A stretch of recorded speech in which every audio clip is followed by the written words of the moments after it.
Hi, Pinky. Can you hear me okay? Yeah, perfectly. All right.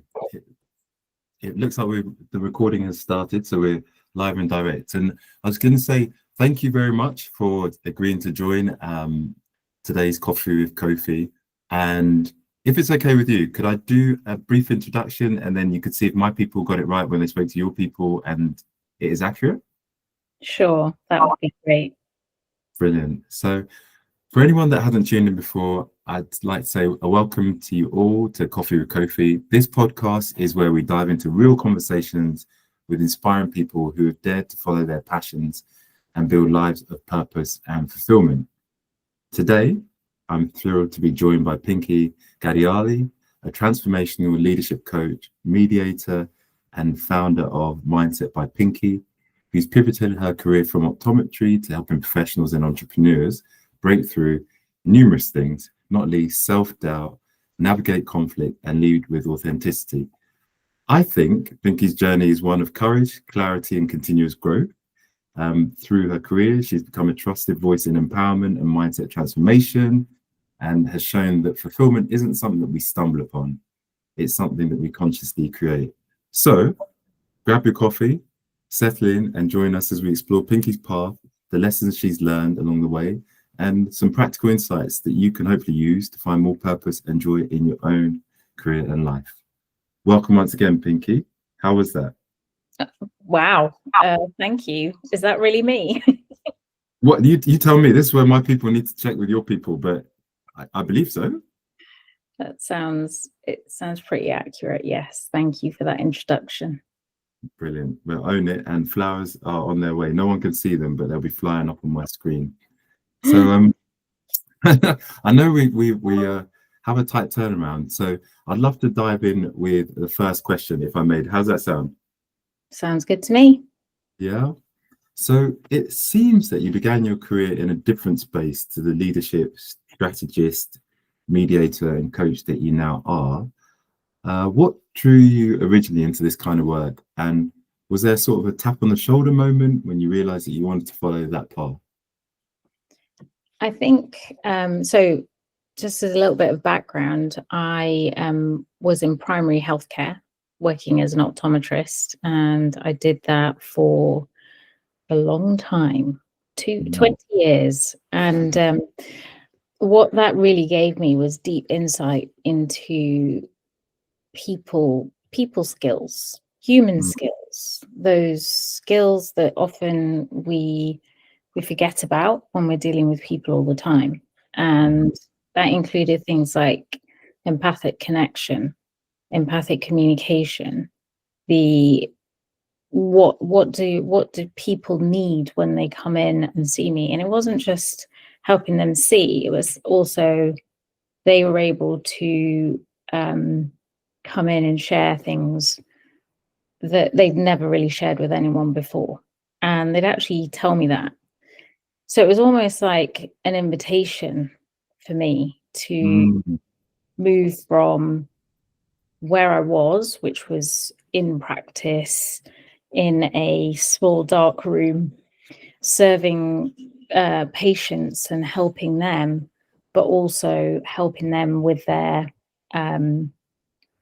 really with their own personal growth, and also helping them share things. So I suppose that was the moment, and it was very quickly. So I qualified, and then within a year or so, I noticed that people wouldn't come and see me just for their eyes. They'd come and tell me everything about their own lives and what was going on. And I think at that point, I thought, this is not it for me. This career is not how I want to continue my life. I want to do something that's going to create impact, change people's lives, and I want to feel passionate about doing something that is changing people's lives. And that's where I started understanding what transformation meant at a deeper level.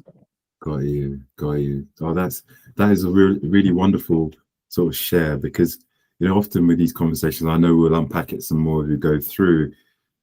People wonder how it is that someone can be on one journey or one path and then move to something else. But the way that you sort of captured it is really helpful in terms of understanding how organically it came to be, just I guess by being you and being present, and then people feeling comfortable to talk to you. So thank you for that. And now I suppose more in your more recent journey, you know, doing the things that you do, you've worked with entrepreneurs, C-suite leaders, professionals who I think sometimes feel held back from various things. It could be self-belief, imposter syndrome, whatever it may be. When it comes to yourself, what's one belief that you had to let go of in your own story in order to be able to move forward with what you're doing now? That's a really good question. So I quite early on, I got married, and then I got divorced 5 years after being married. And that really, for me, was a personal belief that I had to let go of, because I've blamed myself for a very long time, thinking that it was me. And I thought that in my mind, that conflict meant failure, that Yeah. separation and divorce was failure.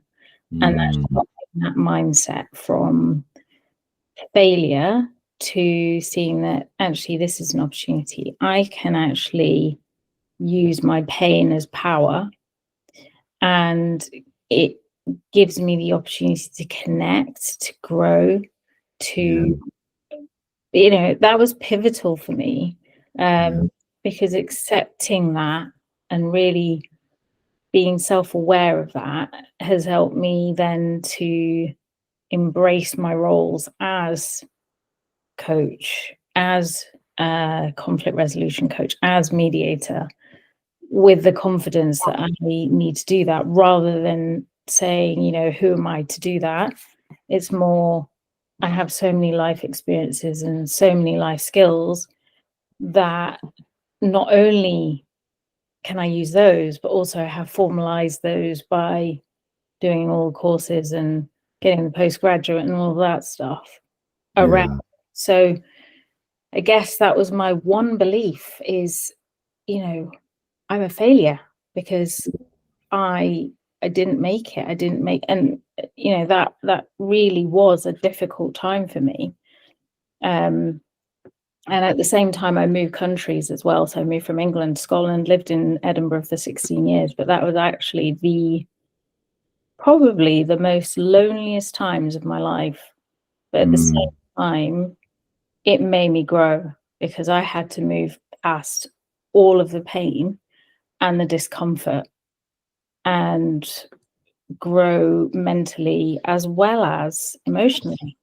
Yeah, that is you know when we spoke last, and I sort of said to you that before we'd even spoken, I knew that we'd get on, and there was something telling me that we'd connect, and I didn't know. I was just hoping that when we spoke it would be what I thought.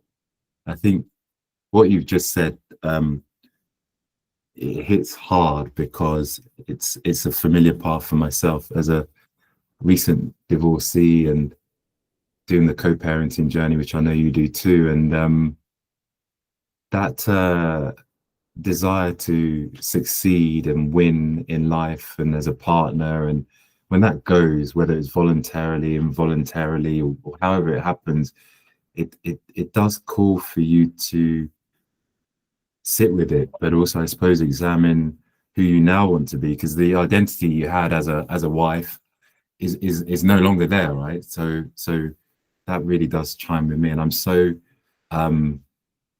glad that you were able to find a way to turn that pain into something more powerful, which, my word, is a love for what you can bring to the world, and not what you were to the world, if that makes sense. Yeah, absolutely. And yeah, I know that you've also experienced something similar, and there's so many people out there that experience something like this. So I think it's important to share that and be vulnerable about it, because that is something that some people wouldn't even talk about, but I think it's important to talk about it. Yeah, no, you know, it's so true. So I think the shame and the stigma of it all that I created in my own mind prevented me talking to people, and could the course of history been changed had I spoken sooner? Who knows? But you make the best decisions you can at the time. And when I did start to speak to people about it and be authentic about the journey, it was incredible the number of people that said to me, oh my God, I'm going through something similar, or I just wish you'd spoken to me earlier. And that's why I had to get you to join me on this to talk, because I'd love to just normalize the fact that conflict is inevitable. We're not born the same person. And therefore, if you come against it, having the right tools and the mindset to deal with it, which I know you do brilliantly, can do nothing more but to make the world a better place. So yeah, thank you for that. My pleasure. And on the other question that I had was, when it comes to like pivot moments in your career, what has been one of the biggest pivot moments, where you changed direction more than perhaps you'd planned to? Yeah, I mean, being an optometrist, then going towards coaching isn't a natural transition for many people, because I've got that science background. I know everything you could ever imagine about eyes and how the brain works. And I think it was really that made me very interested, is how the brain works. How is it wired? What's the actual, how do people think? What's the process? What's the decision-making process that's going on in people's minds that makes them react or not react, or perhaps, step back for a moment, reflect on what's happened.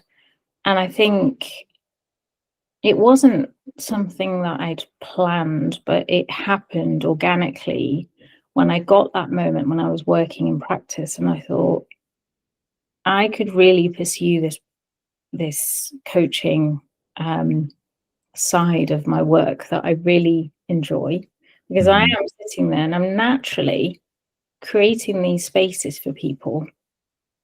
And I'm thinking, this is completely crazy idea that I have. I actually told my husband at the time, I've got this crazy idea. I really want to do coaching. And at the time, he was totally against it. Mm-hmm.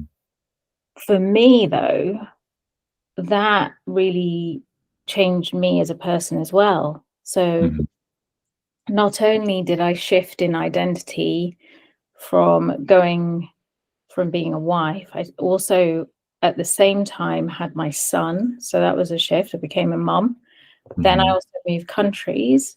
So that was another shift. And I started building my coaching practice when I moved to Edinburgh. So I think that was scary. That was really scary, because firstly, there was shame and guilt from the divorce.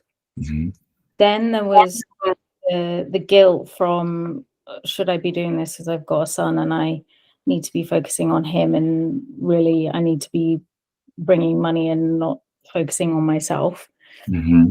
Then also moving countries, which was stressful in itself, and the family pressure of, why are you moving?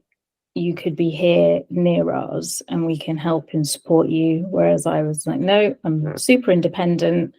I'm going to be brave and bold and courageous.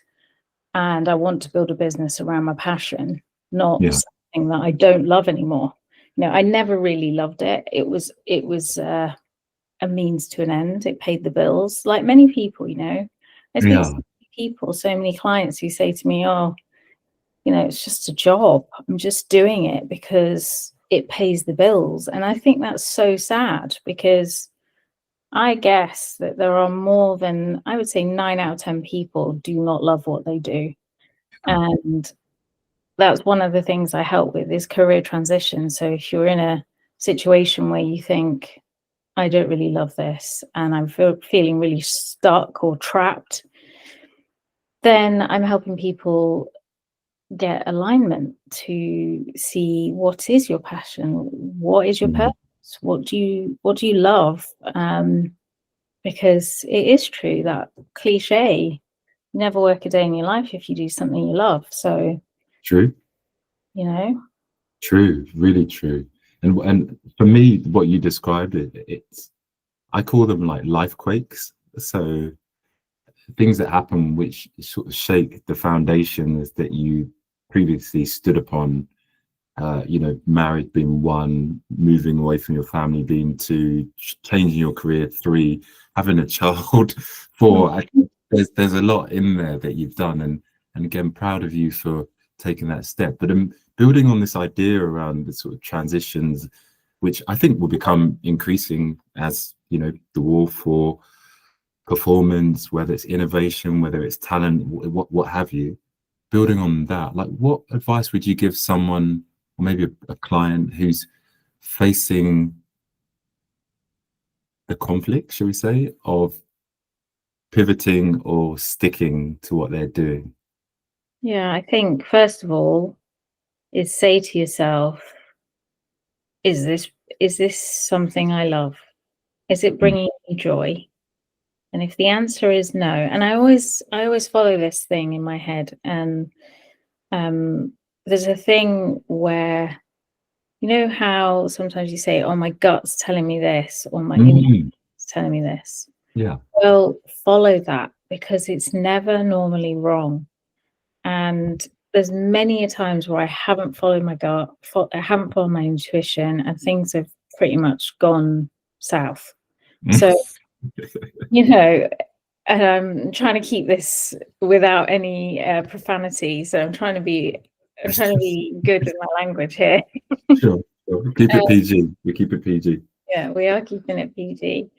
And I feel like, you know, if you are at that point in your life where you are thinking, firstly, if you're even having second thoughts about where you are and you're thinking that, is this for me? And I feel stuck, then you should be moving away from it already. Mm.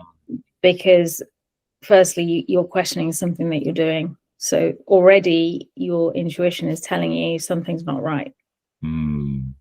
So that's the first thing. And that's the advice I'll give is look at that within yourself and really look at that within yourself and go, is this something that I can continue doing Yeah. to, you know, for the rest of my life? And I know it's really rare now. So many people, you know, they're switching jobs all the time. My parents stayed in their jobs for 30 years. Yeah. That's completely unheard of nowadays. Um, Absolutely. so yeah, and find those people, find those mentors, coaches, communities that support your new direction, because a lot of people within corporate, and when I meet them, they say, oh, networking, I hate it. I've never done it. I don't know anybody else. And they're not stretching. They're not moving out of their comfort zones. They're staying in their bubble.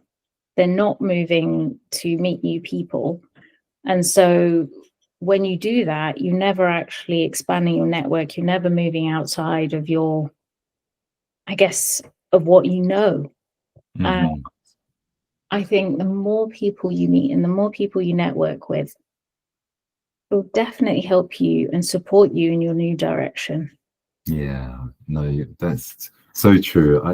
I chime with that. I chime with trusting your instincts and your intuition. I'm on my side. I sort of have that as my default go-to, and then I overlay that with reflection based on like my values. You know, like so there's some decision-making principles that I've got. So usually, if it's not a hell yes, then it's telling me that it's a hell no. That's one thing. I love, Um, yeah, hell yes, hell no. I live by that, honestly. we are the same person. You have more hair, but we No, are the same person. And you know, I think definitely. also the piece around just Marie Kondo style. You know, does it spark joy? You know, if it's something that excites you and you could be scared, but then that could be the comfort zone calling you back to that part of you. But if it sparks excitement, it sparks joy, then again, go for it. And if it doesn't, you know, I think just asking yourself, will I regret doing this or will I regret not doing this? You know, those things Yeah. there, I think really just build on what you shared. And help people just to make a way forward, really. So thank you again. And if we look at today, and the fulfillment you have in your work and life versus when you started out, like, how would you define fulfillment for you these days? I think for me, it just means loving what I do. It means that my intuition is saying to me, this is my purpose. This is what's making a positive impact on others. It's helping them grow. I'm seeing the reward from it. And at the same time, it's honoring me because it aligns with my values of connection, authenticity, of really, I guess, helping people. And I've got that mentality of it feels so good when other people are succeeding. Yeah. And I think,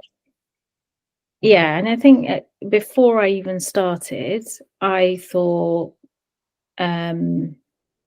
fulfillment was about external things like your job title or, what other people thought of me.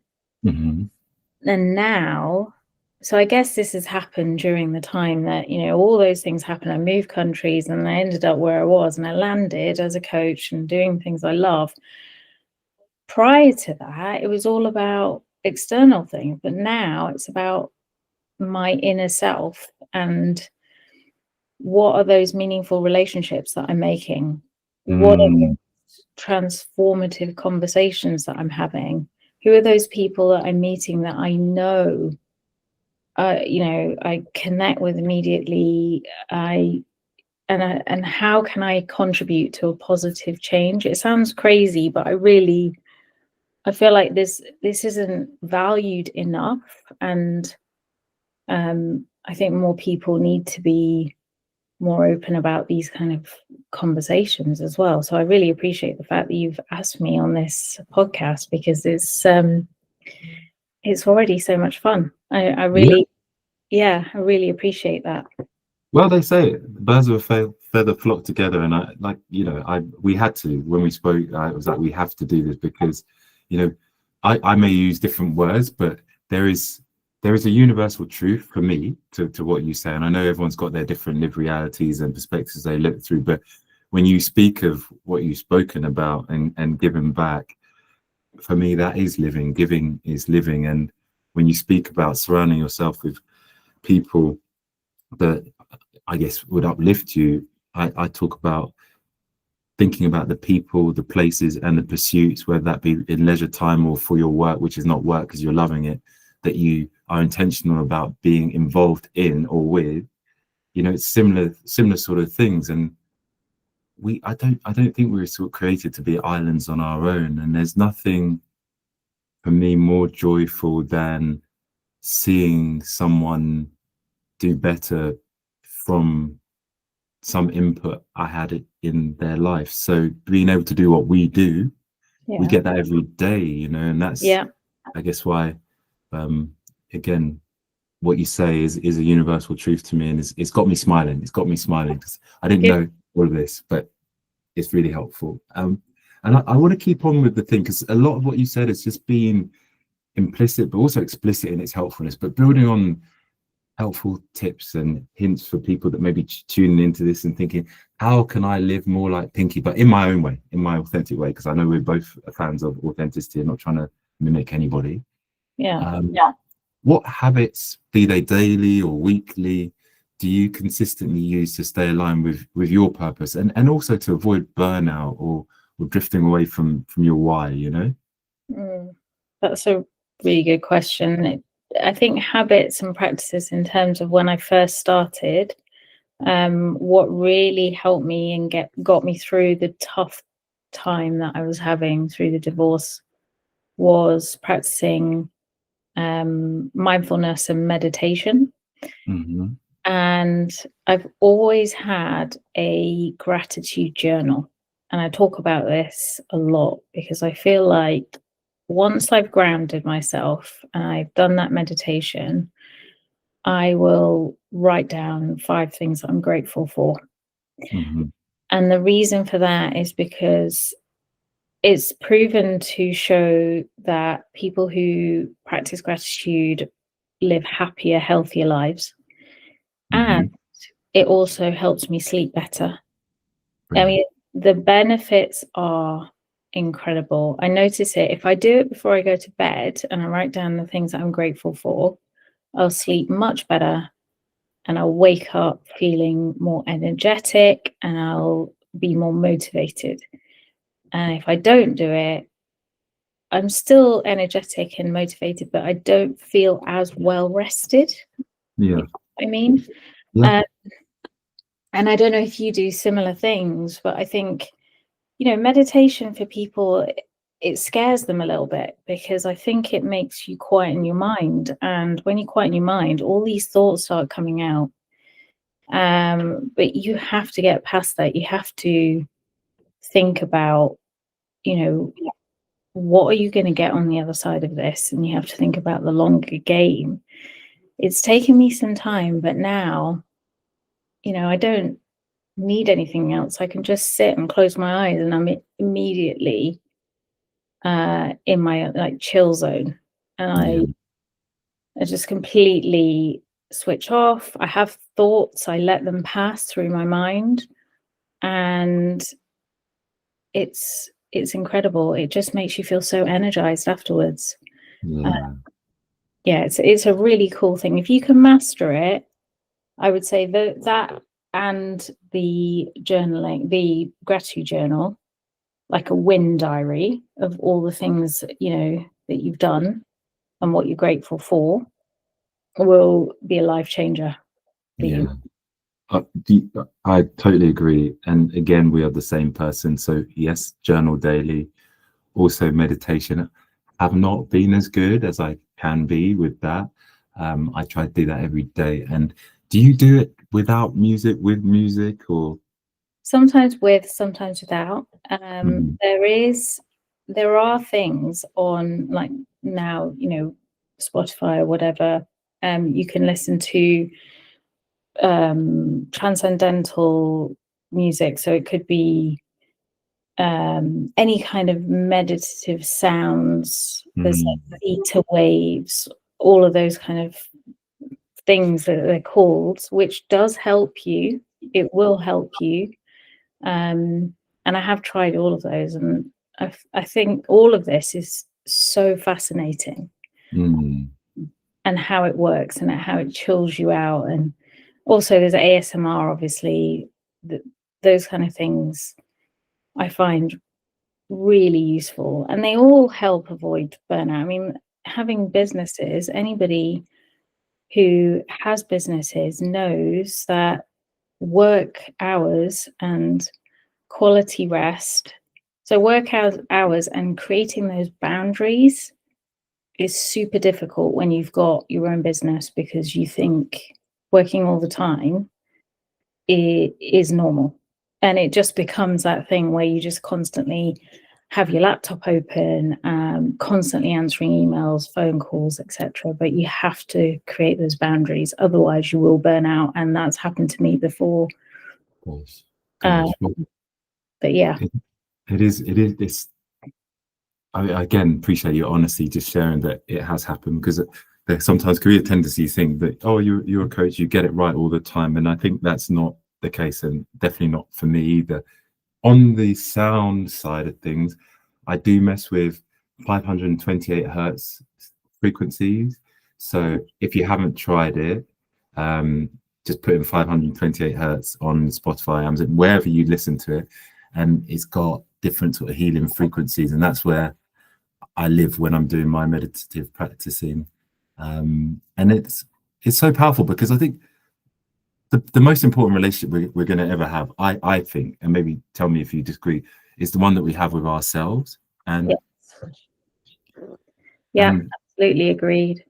And you know, so sitting with yourself and by yourself, and letting, like you described, letting that subconscious percolate down like a coffee machine and become conscious and flow through you and do the thing that it does in that state of mind and flow is it's so powerful, because I think sometimes I've definitely been guilty of this in my more youthful or less experienced days. Let me say that, because I don't want to admit that I'm growing old. I'm getting more experience. I'm not getting old. That's my thing. I didn't want to sit with my thoughts, because if I did, then I'd realize that things were bothering me and I had to do something about it. Now, consequences are consequences for not doing that, but I embrace that now, and think it's great if you, for you, having shared what you shared, that if we do allow that to happen, we do let the thoughts come through, and then we do center ourselves on gratitude, which I really, really love. I think I'm going to give that a try before bed, because I'd normally do it in the morning, but before bed, I think it sets you up really well for your night's sleep, but also to wake up feeling energized. So brilliant. Thank you. My pleasure. Yeah, it really works. Give it a go. I'm going to. So this is great. It's supposed to be altruistic, like let's share everyone's story and inspire others. But I'm actually getting inspired right now myself. So I feel like I'm cheating, but thank you. Thank you. So Pinky, my next question for you is, with conflict and self-doubt, they can often go hand in hand. But how do you coach people to turn conflict or fear, whether that be internal or external, into a catalyst rather than something that blocks them? That's a really good question. I think that fear has got a really bad name for itself. I think in terms of the way I see fear, is it's an acronym, which is false evidence appearing real. How that can highlight in your mind is anxiety and the fear of what if. So every time you think what if, it's literally your brain imagining what could happen rather than what's the reality. What is your actual reality of it, rather than the perception of what could possibly go wrong.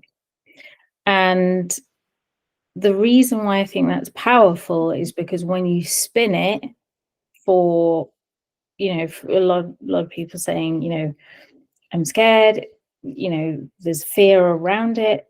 Conflict is a day-to-day thing. People, experience conflict more than ever and just want to either avoid it or hide under a rock and pretend like it's not happening.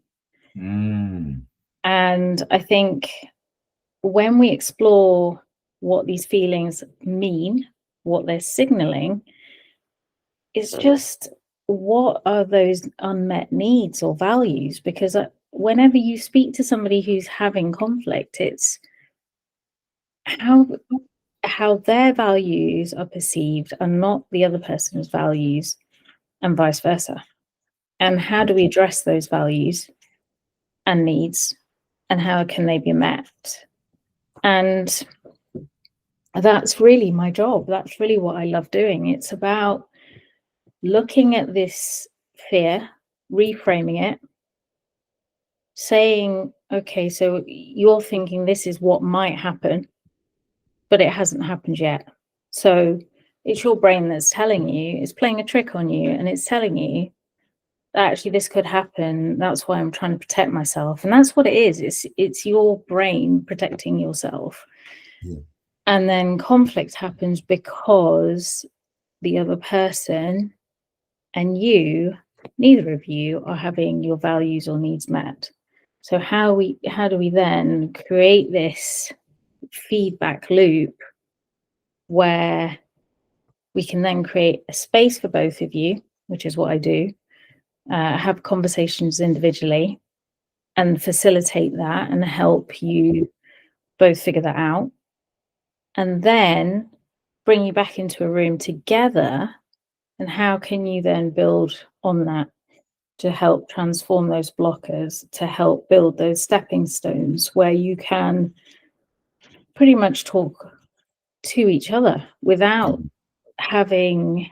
So I facilitate conversations like this all the time. It could be workplace, it could be a small claim where people have not necessarily got what they paid for, product, service, whatever that might be, or a workplace situation where you've got either two senior leaders, or you could have a senior leader and someone that's an employee, or someone, different level of the organization. And it's figuring out what that is. What's that? What is that missing piece? How can we create those stepping stones to try and build that bridge again? Yeah, that's brilliant. Honestly, I think it's so needed. And I think, society will have you think that work or relationships should be easy. They should just flow and they should work. And if it's too difficult, maybe in the wrong place. But the way I reframe it and look at it is that we're 1 in 8 billion, which makes us unique in so many different ways.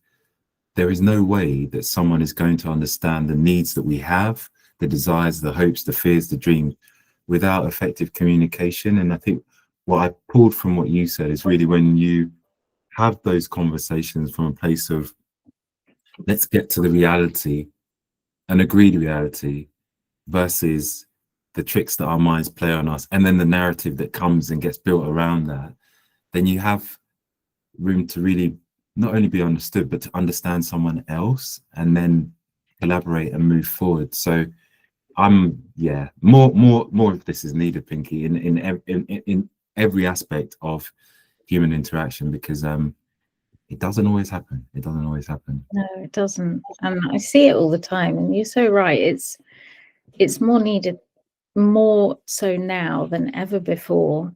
There are so many situations that I see and I think, oh, it's sad that you see people leaving workplaces because of these conflicts that arise that cannot be sorted out, and the bridges are burnt. And it's it's a real shame, especially when I coach clients one-on-one and they tell me afterwards, and I'm like, oh, that's so frustrating because they've already left their job, their role, and they've, it's always on bad terms. It's never a good thing. So No, it isn't. And then, if we count, there's a cost that can't be counted necessarily in terms of the sort of anxiety and all those other emotions that you feel going through a process or a conflicting situation, or a situation where there is conflict, let me put it that way. And yeah, I mean, to just get rid of that as much as we can, just to get to the core of, we're two people, we're two entities, we want, or do we want the same thing? And how do we get there, honoring each other's authenticity and individuality, to make this work or not? And then if it doesn't work, graciously being able to bow out and say, we've reached the end of the road, would be incredible. It'd be incredible. So thank you so much on that. I've got more questions to come. How are you feeling? all good. Grand. And I'm keeping an eye on us so that we can have a soft landing as well. So just in becoming who you are now with what you do, I wanted to ask, what role has networking, community, or peer support played in your own journey? Just to maybe share some pearls of wisdom that listeners could think about, when they're building the right supportive ecosystem. Kofi, are you still there? Oh yeah, I lost you temporarily. Can you hear me? Yes, I can hear you now. Right, perfect. So my question was just where you've got to now in your career and vocation, what role has networking, community, or peer support played in your own journey? Just to sort of share some pearls of wisdom with listeners who might be thinking about how they go about building the right ecosystem of support for themselves. I think that for me, networking and community have been essential. I think I touched on it earlier, that not only does it provide supportive, collaborative space, it also provides a space where you're going to get encouragement, accountability. I always encourage people to build that supportive ecosystem. because when you're in business, or even if you are working for someone, if you have that ecosystem of mentors, peers, collaborators, people with the same values and the same goals as you, I think that not only will that nurture you individually, but it will also help your personal growth, and also other people's around you as well. And it's always about who you hang out with, isn't it? If you hang out with people that are negative and don't support you on your journey, you're going to become the next person that's going to be negative and unsupportive. But if you hang out with people that actually are collaborative, supportive, and share the same perspectives, then you're going to be the next person that's going to be like that. Yeah, that speaks to me about the power of the environment or environments that we're in, not least external, but also internal. You know, like what I think they say something like you are what you eat, but I think we could say you are what you allow into your mind as well. You know, insofar as negative perspectives and ways of behaving. So no, thank you for that. There's often a tension between like financial security and doing what one loves.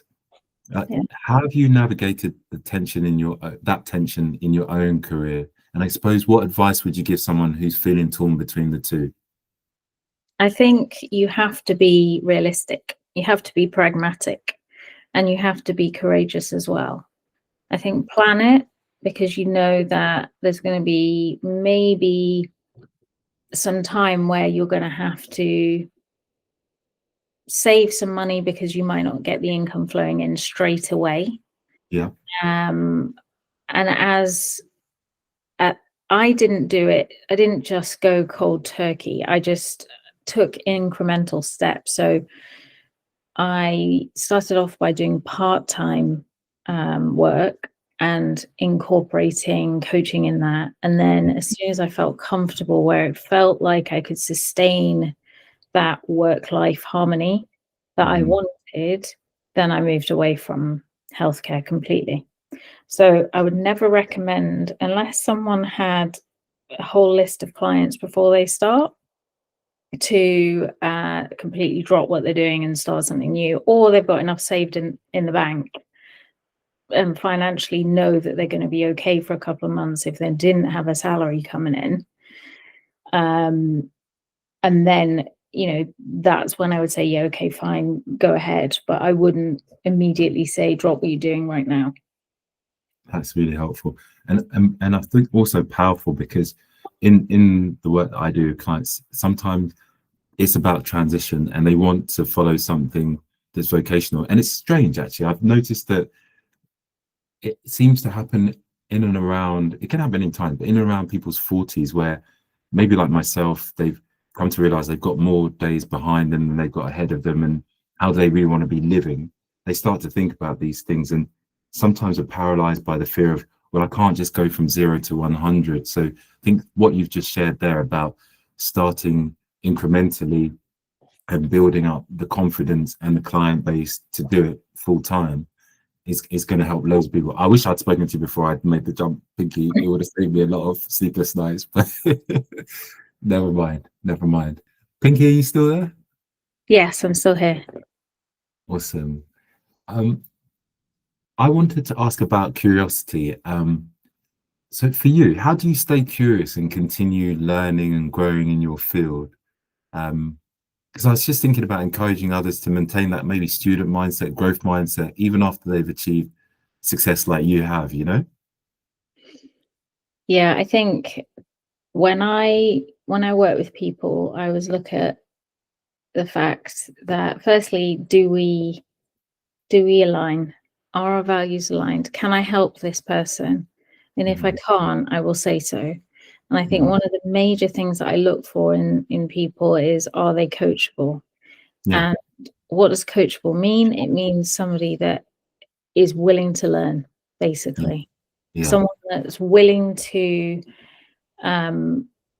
read podcasts, expand their mind, and actually somebody who feels that every day you learn something new. Mm-hmm. And I think that learning is a journey.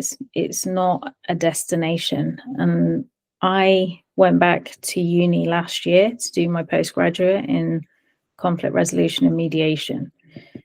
And that's not something that you would do just off, you just wouldn't do that, because it's just something that's inside of me. I knew that I needed to learn and grow.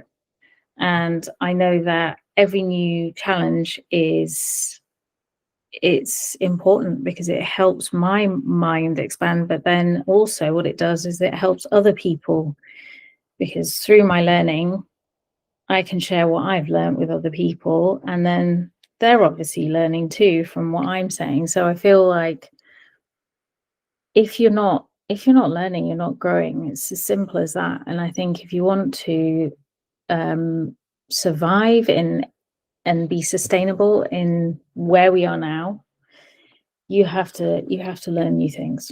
Yeah, so true, so true. I think things are moving quickly, and maybe with technology faster than it's felt like in the past. But yeah, just having that mindset where every day is an opportunity to learn something new, and also fascinatingly see the interconnectivity between things too.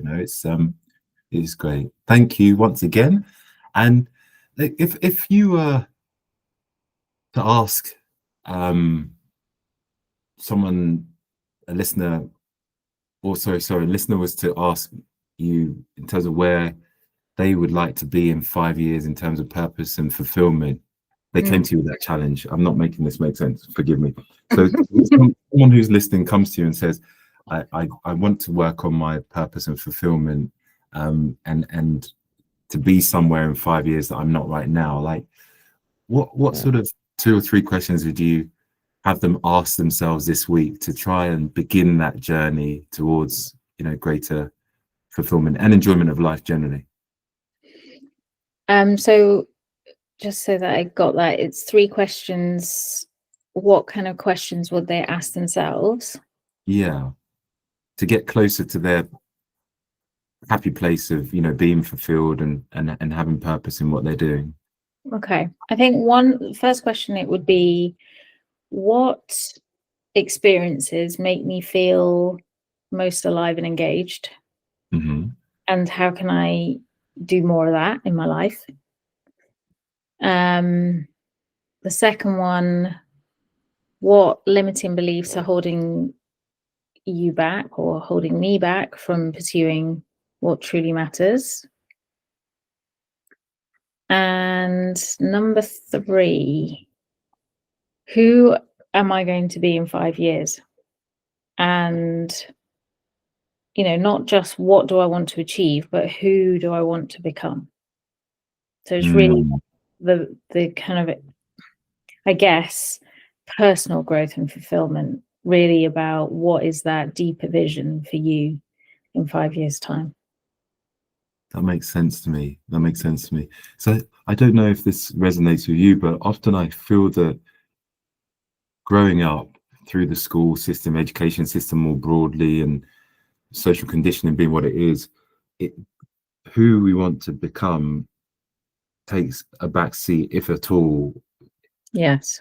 Because it's all about what can we acquire and what status can we hold rather than the personal level. So yeah, I think that is something that's really impactful to think about, that because that's something you can definitely control. Like, how do I want to show up in the world, and what do I want to be known for, rather than what's my identity based on what I do as a living, or what house I've got, or car I drive, or how many holidays I go on. So I love that one, Pinky. Thank you. Welcome. Yeah, I agree. I think that schools, I think the education system, this could be a whole entire new podcast. Yeah, we can do it. We can definitely do it. We could do it. It's the education system. It does take all the imagination out of you and your dreams and everything. And I really feel that more emphasis needs to be put on purposeful purpose and fulfillment, those two things, and really looking inwards rather than going externally, external goals, external everything, which we're taught that from a very young age. It doesn't matter how many qualifications, certifications, etc. you have. It's about what's helping you grow, what is in your mindset that's helping you grow, and about your purpose. Definitely. I think that's so fantastic, but also I'd overlay that with the piece around what is good for you or feels right for you today doesn't necessarily have to feel good and right for you forever, ever. You know, if we say that we continue learning, we continue growing, you might find some things you outgrow. You might discover new things because, I mean, what baby is born knowing what Costa Rica looks like, unless you're born there? But do you know what I mean? Like, there may be places you've yet to visit, and I like the idea of people not feeling constrained by a box that they're either put in or that they put themselves in, thinking that's the way they have to go. Much like yourself, right? Like, you started in primary care, and you didn't let that be the end of your story. Thank God, because you're doing something else amazing now, as well as what you were doing then. So I don't know if that makes sense to you. Absolutely. So going back to the fact that our parents stayed in jobs for 30 years, I think that was just the way things were done back then. And I got a lot of stick for changing careers. There was a lot of pushback. My parents didn't understand what that meant. They probably still don't know what I do now. But, you know what I mean? It's like, it's almost like the mindset before, or how they thought and how they still think, isn't the same as many of us who are looking at the growth mindset and about, you don't necessarily, there is no one right path. There isn't one way of going. It's not linear. It could be a real messy thing in the middle. But, you know, I'm really lucky to have found what I love. I'm very lucky. I feel very privileged and honored to have these deep and meaningful conversations with people. That doesn't happen to everyone.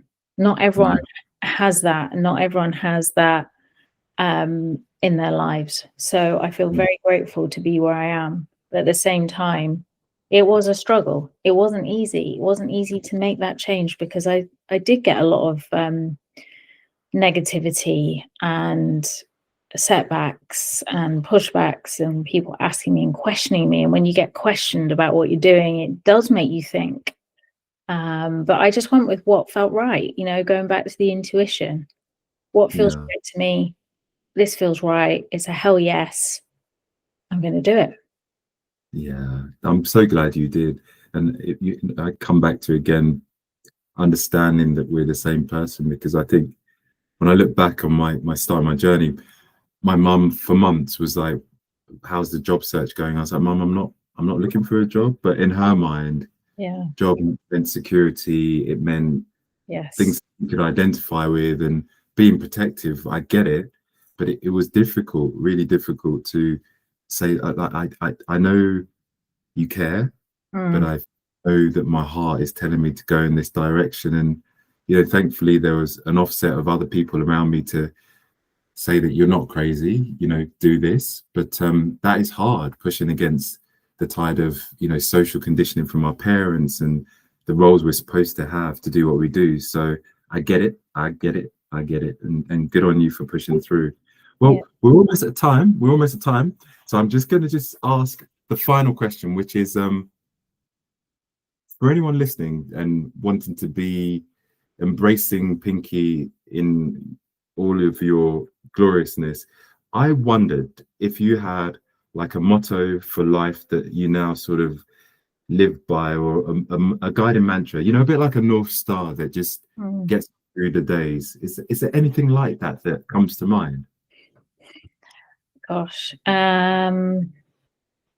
Well, I have so many things that I talk about and that, really resonate with me. And I feel like one thing that I guess I would probably say this is what I would have told my younger self. Mhm. Number one is believe in yourself and trust the process.